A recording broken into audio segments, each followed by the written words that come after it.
Hello students, मैं जयपाल सिंह अपना पाचन तंत्र का चौथा वीडियो लेकर आपके सामने हूं। इससे पहले मैंने 3 वीडियो अपने चैनल पे अपलोड किए थे, आपने देखे होंगे। अगर नहीं देखे हैं तो उनके लिंक आपको डिस्क्रिप्शन में मिलेंगे। आप पहले वो वीडियो देखें ताकि इस वीडियो को आप आसानी से समझ सकें। अभी तक मैंने अपने वीडियो के अंदर पाचन तंत्र क्या है, ये क्यों होता है और पाचन तंत्र के प्रमुख अंग कौन कौन से हैं, उसके अंदर मैंने आपको मुख गुहा के अंदर दांतों के बारे में, जीभ है, तालु है, इनका क्या कार्य है इसके बारे में बता दिया था। साथ ही मैंने ग्रसिका, ग्रसनी और आमाशय के बारे में भी बता दिया था। अपने पिछले वीडियो में मैंने आपको बताया था आमाशय के 3 भाग होते हैं, कॉर्डियक, फंडस और पाइलोरिक पार्ट। और उसमें मैंने आपको यह भी बताया था कि जठर ग्रंथियां जो होती है उनसे जठर रस निकलता है जो पाचन में मदद करता है। और उसमें मैंने आपको एक बात यह भी बताई थी कि उसमें जो ऑक्जेंटिक कोशिकाएं होती है जठर ग्रंथियों में, उनसे एक एसिड निकलता है, हाइड्रोक्लोरिक एसिड, जो एक प्रबल अम्ल है। सोचिए अगर एसिड अपनी त्वचा पर गिर जाए तो त्वचा को जला सकता है। आपने तो आमाशय जो है उसमें ऐसा क्या होता है जिससे कि आमाशय के अंदर एसिड भरा रहने के बावजूद वो बचा रहता है। तो जठर ग्रंथियों से एक और पदार्थ स्रावित होता है जिसको कहते हैं श्लेष्मा या म्यूकस। वो क्या करता है, आमाशय की जो भित्ति है उस पर एक परत बना लेता है। तो जठर ग्रंथियों से जब हाइड्रोक्लोरिक अम्ल स्रावित होगा तो ये श्लेष्मा क्या करेगा, उसको दीवार तक पहुंचने ही नहीं देगा। यानी हाइड्रोक्लोरिक अम्ल आमाशय की भित्ति तक पहुंचेगा ही नहीं, उसको छू नहीं पाएगा, जिससे आमाशय को कोई क्षति नहीं होती। हाँ, कभी कभी जब हम खट्टा ज्यादा खाते हैं, जैसे नींबू पानी, दही, छाछ वगैरह का सेवन अगर दिन भर में ज्यादा करते हैं तो इससे क्या होता है, पहले से एसिड है और ज्यादा एसिड होने की वजह से जो है ये एसिड जब भित्ति तक पहुंचता है तो हमारे पेट में जलन होती है, हमें खट्टी डकारें आती है, जिसको हम एसिडिटी या अम्लता कहते हैं। ठीक है। और हम जानते हैं केमिस्ट्री में आपने पढ़ा होगा उदासीनीकरण, अम्ल और क्षार की क्रिया उदासीनीकरण कहलाती है, न्यूट्रलाइजेशन कहलाती है। तो उसमें एसिड और बेस यानी कि अम्ल और क्षार क्रिया करते हैं और साल्ट और वाटर बनाते हैं। तो ऐसी परिस्थिति में जब हमें एसिडिटी हो जाए या अम्लता हो जाए तो हम क्या करते हैं, हल्का क्षारीय पदार्थ जो है जैसे इनो है या मैग्नीशियम हाइड्रोक्साइड है उसको पानी में मिला के पीते हैं तो न्यूट्रलाइजेशन हो जाता है और ये एसिडिटी जो है वो ठीक हो जाती है। तो हमने आमाशय के बारे में पढ़ लिया था। उसके बाद में अगला पाचक अंग जो है, ध्यान दीजिए, हमने मुख, ग्रसनी, ग्रसिका और आमाशय के बारे में पढ़ लिया है।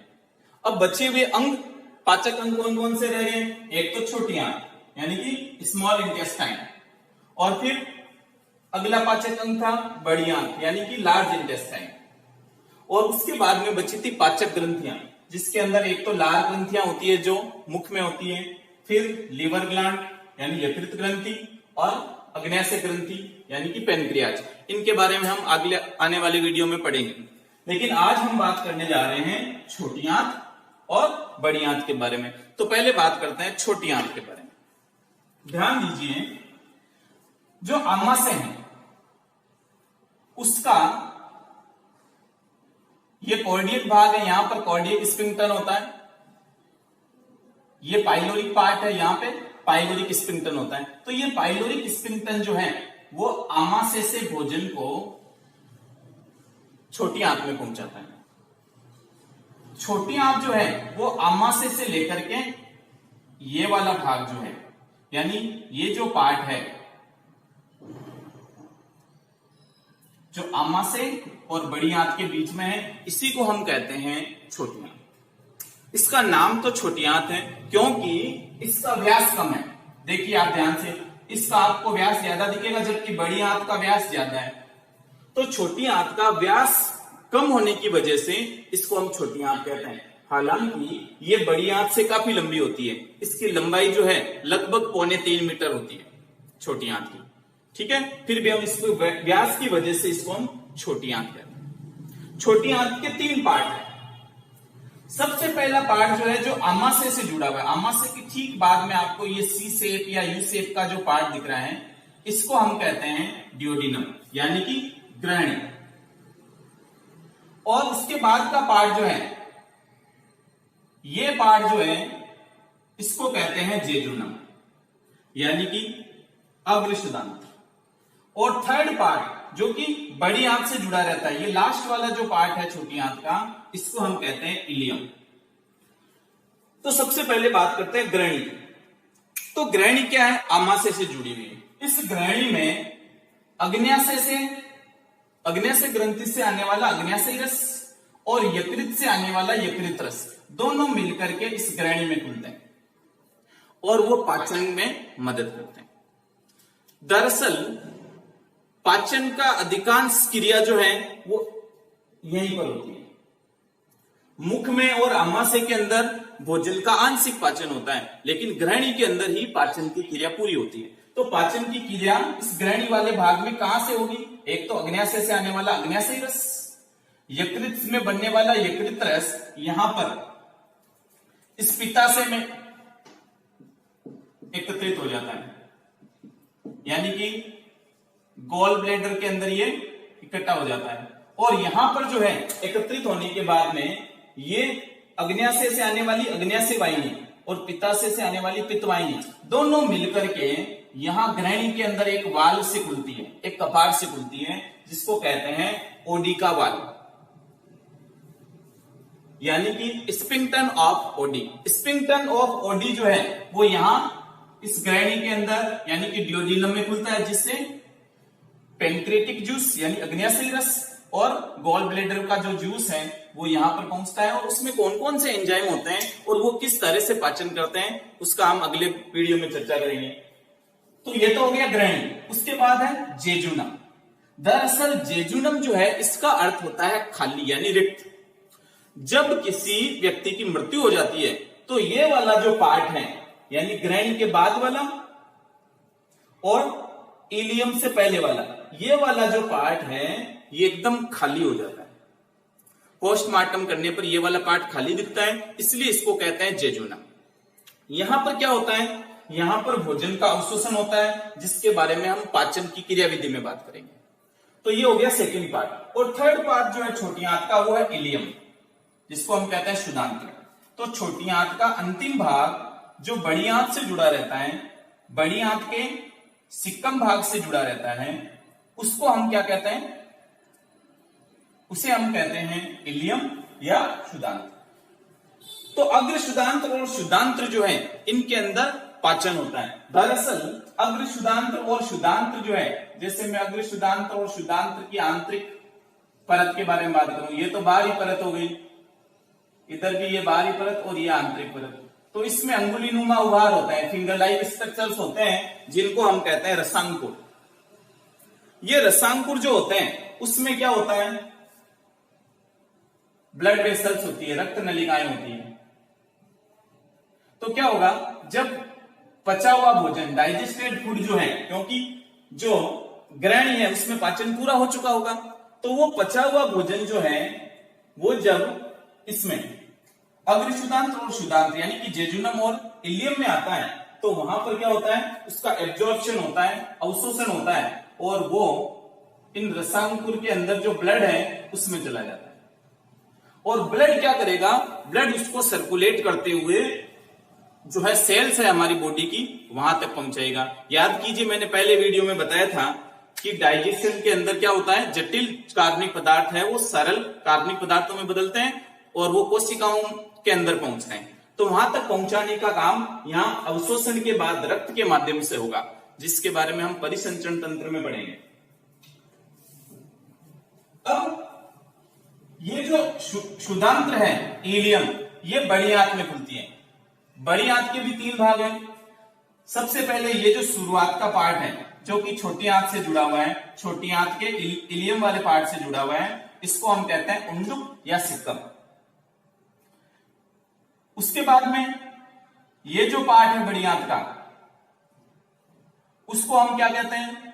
कोलन या वृद्धांत्र। और लास्ट वाला पार्ट जो फूला हुआ है उसको हम कहते हैं मलाशय या रेक्टम। तो यहां पर हम कुछ बातें और ध्यान देंगे। ग्रहणी जो है उसकी लेंथ 25 सेंटीमीटर के लगभग होती है, ये 25 सेंटीमीटर होती है। उसके बाद में अग्र शुदांत यानी जेजुनम जो है वो लगभग 1 मीटर होती है, और शुदांत्र जो है वो 1.75 मीटर लगभग होती है, यानी कि छोटी आंत जो है वो कुल 2.25 मीटर लंबी होती है। अब ये जो बड़ी आंत है उसमें सिक्कम और इलियम वाला जो पार्ट है यहां पर भी एक वाल होता है। इस वाल को कहते हैं इलियोसिकल वाल, यानी कि इलियम और सिक्कम के बीच का वाल। ये वाल क्या करेगा, अगर खाना या भोजन जो है एक बार छोटी आंत से बड़ी आंत में आ गया, यानी कि इलियम से सिक्कम में आ गया, तो वापस पीछे की तरफ नहीं जाएगा। देखो यहां पर भी वाल था, यहां भी वाल था, अब यहां भी वाल है, तो फूड जो है वो एक ही दिशा के अंदर मूवमेंट करता है, वापस विपरीत दिशा के अंदर ये मूवमेंट नहीं करेगा। ये जो बड़ी आंत है इसमें ये वाला पार्ट कोलन है और ये वाला पार्ट रेक्टम है, यानी कि मलाशय है। यहां पर भी अंगुलीनुमा उभार होते हैं जिनको हम रसांकुर कहते हैं। वो क्या करते हैं, पानी का अवशोषण करते हैं, यानी वाटर एब्जॉर्प्शन होगा, और वो भी रसांकुर से ब्लड में मिल जाएगा और ब्लड के साथ वो सेल्स तक पहुंच जाएगा। यानी लार्ज इंटेस्टाइन जो है उसका काम है पानी का अवशोषण करना और पानी को कोशिकाओं तक पहुंचाना। अब एक और चीज ध्यान से देखिए, यहां पर यह आपको फिंगर लाइक स्ट्रक्चर दिख रही है, जहां पर छोटी आंत और बड़ी आंत जुड़ी हुई है उससे थोड़ा आगे, यानी बड़ी आंत के नीचे यहां पर एक फिंगर लाइक स्ट्रक्चर आपको दिख रही होगी। इस फिंगर लाइक स्ट्रक्चर को हम क्या कहते हैं, इसको कहते हैं वर्मीफॉर्म अपेंडिक्स, या कहते हैं कृमि रूपी परिशेषिका। तो ये कृमि रूपी परिशेषिका क्या करती है, दरअसल ये एक अवशेषी अंग है। हमारे शरीर के अंदर बहुत सारे अवशेषी अंग हैं जिनका पास्ट में कुछ यूज होता था, लेकिन अभी इनका कोई यूज नहीं रहा है। आपने लेमार्किज्म पढ़ा होगा, लेमार्कवाद पढ़ा होगा, जिसके अंदर आपने देखा होगा कि जिन अंगों का हम ज्यादा यूज करते हैं वो ज्यादा डेवलप हो जाते हैं, और जिन अंगों का हम कम यूज करते हैं वो धीरे धीरे गायब हो जाते हैं या अक्रिय हो जाते हैं। तो जब आदि मानव घास खाता था तो उसके अंदर सेलुलोज बहुत ज्यादा होता था। उस सेलुलोज को पचाने के लिए ये एक ऑर्गेन होता था, एक अंग होता था जिसको कहते थे वर्मीफॉर्म अपेंडिक्स। और वर्मीफॉर्म अपेंडिक्स जो है वो सेलुलोज जो है उसका डाइजेशन करता था, उसका पाचन करता था। लेकिन धीरे धीरे हमने सेलुलोज का यूज घास खाना बंद कर दिया, तो सेलुलोज के डाइजेशन की आवश्यकता नहीं रही। तो ये ऑर्गेन जो है धीरे धीरे क्या हो गया, अवशेषी अंग में बदल गया। लेकिन कभी कभी अगर खाने के अंदर नींबू के बीज या कुछ ऐसी चीजें बाई चांस इसमें चली जाती है तो क्या होता है, यहां पर बहुत सारे बैक्टीरिया हो जाते हैं जिससे पेन होता है, जिसको हम अपेंडिक्स पेन कहते हैं। तो डॉक्टर के पास जाएंगे तो डॉक्टर इसको कट करके यहां वापस जो है सिल देगा। यानी इस ऑर्गेन का वैसे भी हमारी बॉडी में कोई यूज नहीं है, तो इसको हटा देते हैं तो ये पेन भी बंद हो जाता है। सबसे लास्ट वाला पार्ट जो है देखिए वापस, क्रैनी छोटी आंत का भाग है। इसमें क्या होता है, भोजन का पाचन होता है। कैसे होता है, अग्न्याशय से आने वाला अग्न्याशयी रस यानी पेनक्रिएटिक जूस, गॉल ब्लैडर से आने वाला जूस, और ये जो छोटी आंत्र है इससे भी कुछ जूस निकलते हैं जो डाइजेशन में हेल्प करते हैं। यहाँ पे डाइजेशन कंप्लीट हो जाता है। उसके बाद में जेजुनम और इलियम जो है इसमें एब्जॉर्प्शन होता है, डाइजेस्टेड जो फूड है, पचित भोजन जो है उसका एब्जॉर्प्शन होता है। और सबसे लास्ट में जो बड़ी आंत है उसके अंदर क्या होता है, बड़ी आंत का जो सिक्कम और कोलन वाला पार्ट है इसमें पानी का अवशोषण होता है।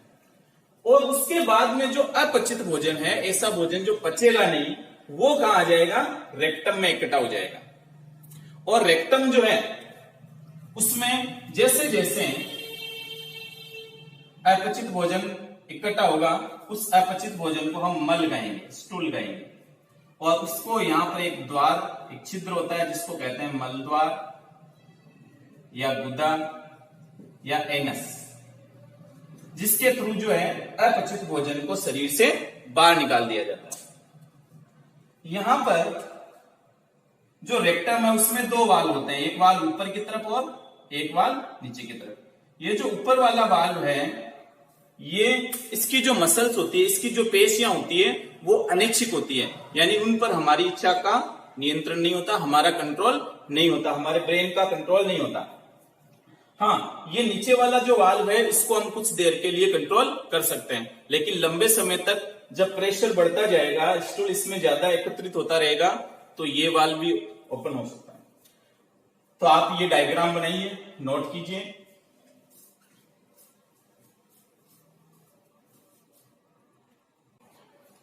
तो अभी हमने छोटी आंत और बड़ी आंत जो है उसके अलग अलग पार्ट्स के बारे में बात की। वहां पर मैंने आपको एक बात बताई थी कि जो आंत है, चाहे वो छोटी आंत हो चाहे बड़ी आंत हो, उसकी जो दीवार है उस पर फिंगर लाइक स्ट्रक्चर्स होती है। ये फिंगर लाइक स्ट्रक्चर जो है उसमें सबसे बड़ी फिंगर लाइक स्ट्रक्चर जो आपको दिख रही है, इसको हम कहते हैं फोल्ड ऑफ क्रैकरिंग, यानी क्रैकरिंग के बलन या दीर्घ।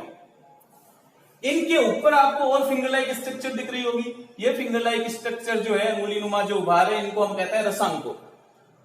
और रसांकुर के ऊपर भी फिंगर लाइक स्ट्रक्चर्स होती है जिनको कहते हैं सूक्ष्मांकुर या माइक्रोविलाई। तो आप सोचिए, पहले एक बड़ी फिंगर, उस पर और फिंगर्स लाइक स्ट्रक्चर, और फिर उस पर और फिंगर लाइक स्ट्रक्चर होती है, तो अंदर का पूरा पार्ट ब्रश जैसा हो जाता है। तो आंत जो है उसका सबसे अंदर वाला पार्ट ब्रश बॉर्डर कहलाता है। ठीक है, अब आप ये सोचिए, अगर ये फूड पाइप सीधी होती तो क्या होता, फूड जो है वो जल्दी से नीचे की ओर चला जाता या रेक्टम में चला जाता। लेकिन अगर इसमें फिंगर लाइक स्ट्रक्चर्स हैं तो वो क्या करेगी, जब फूड यहां से एंटर होगा तो ये इसको रोकेगी। ठीक है, तो ये इजीली नहीं जा पाएगा, इसको ज्यादा देर तक जो है इस फूड पाइप में आंत्र के अंदर रहना पड़ेगा, जिससे क्या होगा, एब्जॉर्प्शन के लिए, अवशोषण के लिए ज्यादा समय मिलेगा। साथ ही ये जो सरफेस एरिया है, सोचिए ये सीधी पाइप है तो सरफेस एरिया कम रहेगा, लेकिन यही पाइप अगर फोल्ड है तो ये जो सरफेस एरिया है, अवशोषण के लिए जो ज्यादा सरफेस मिलेगी, जिसकी वजह से ज्यादा अवशोषण होगा। तो ये सारे फोल्ड दो काम करते हैं, एक तो अवशोषण के लिए समय बढ़ा देते हैं और दूसरा अवशोषण की सतह का क्षेत्रफल भी बढ़ा देते हैं। आंत की दीवारों में लसिका ग्रंथियों के कुछ गुच्छे भी होते हैं जिनको पियर्स पेचेज कहते हैं। साथ में इसके अंदर इन दीर्घरोम के अलावा कुछ और फिंगर लाइक स्ट्रक्चर्स होती है जिनको कहते हैं क्रिप्स ऑफ लिबरक्वन, यानी लिबरक्वन की दरारें। ये लिबरक्वन की जो दरारें हैं, इसमें 3 तरह की सेल्स होती हैं। सबसे पहली है ग्लोबुलेट सेल्स, जिनको कहते हैं कलश कोशिकाएं। ये जो कलश कोशिकाएं हैं, इनसे म्यूकस रिलीज होता है, यानी श्लेष्मा रिलीज होता है, जो क्या करता है, आंत की जो दीवार है उसको चिकना बनाने का काम करता है। दूसरी जो है वह आंतरीय कोशिकाएं, जिससे बहुत सारे पाचक एंजाइम निकलते हैं। ये ग्रैणी में होती है और उनको ब्रूनर ग्रंथियां भी कहते हैं। और जो तीसरी है उनको हम कहते हैं पेनेथ कोशिकाएं। ये जो पेनेथ कोशिकाएं हैं, इनसे लाइसोजाइम एंजाइम निकलता है। ये लाइसोजाइम एंजाइम जो है, ये क्या करता है, भोजन के अंदर अगर कोई बैक्टीरिया हो तो ये उसकी वाल को गला करके हमें बैक्टीरिया से, उन बैक्टीरिया को खत्म करके हमें बीमारियों से बचाते हैं। तो आज का टॉपिक हम इतना ही लेंगे। आशा है आपको ये पसंद आया होगा। अगर पसंद आया है तो मेरा चैनल लाइक कीजिए, सब्सक्राइब कीजिए और शेयर कीजिए। अच्छा होगा अगर आप इससे पहले वाले वीडियो भी देखें, ताकि आपको पाचन तंत्र अच्छे से समझ में आ सके इसलिए ये मेरा पाचन तंत्र टॉपिक पे चौथा वीडियो है। इससे पहले के 3 वीडियो है, उनके लिंक आपको डिस्क्रिप्शन में मिलेंगे।